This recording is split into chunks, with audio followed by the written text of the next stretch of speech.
word introvert is often used in a generic way to describe people who are not outgoing. However, when you ask people what they mean by introvert, the answers you will get will be quite different. Some people will refer to people with social anxiety, while others will say those with a reserved personality. Surprisingly, confusion about what exactly an introvert is exists amongst both lay people and experts. For accuracy, the term introvert needs to be further classified into different subtypes. After much expert analysis and thorough studies, it has been proved there are 4 different types of introvert. If you're wondering what kind of an introvert you are, the definitions we will be discussing here may help you. We'll start with the social introvert. Social introversion doesn't necessarily translate into social anxiety. Social introverts are not hermits, but they do prefer smaller and more intimate gatherings with close friends, rather than large gatherings consisting of many strangers. They're picky about who they socialize with, and at times prefer to spend time alone, rather than constantly socializing. For a social introvert, spending quiet time alone is merely a personal preference, not a choice made out of fear or social anxiety. Thinking. This is a breed of introverts that are most often lost in their own world of thoughts and ideas. Because thinking introverts spend so much time in their own heads, others may view them as anxious or antisocial. Thinking introverts find it difficult to participate in conversations for long, unless they find something interesting enough in the discussion to keep them engaged. They're not people with time for small talk. They have a lot to say, but often prefer to keep it to themselves.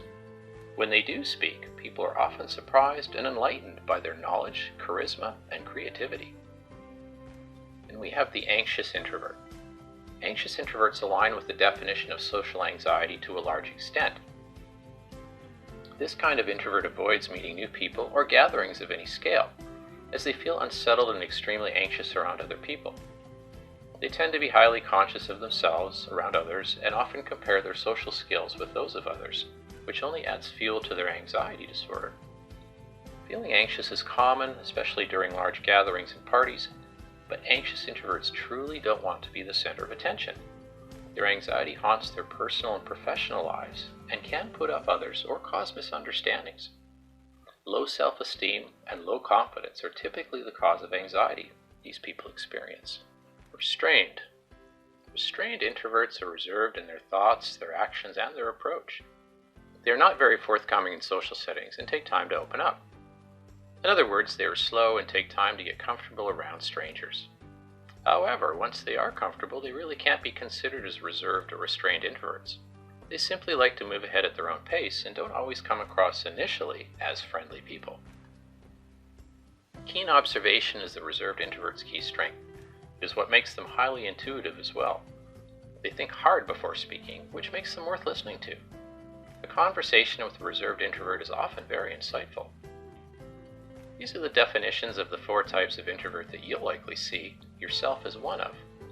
It is important to remember that we are all different, and there's nothing wrong with being an introvert of any kind, as long as it does not interfere with your social and professional goals. For those who do want to become a bit less introverted, there are therapies and pharmaceutical options that can help you have a life you are more comfortable with. If you enjoyed this video, please hit like, subscribe, and feel free to share it with your friends. If you want to be notified of all new videos, also hit the notification button. Thank you.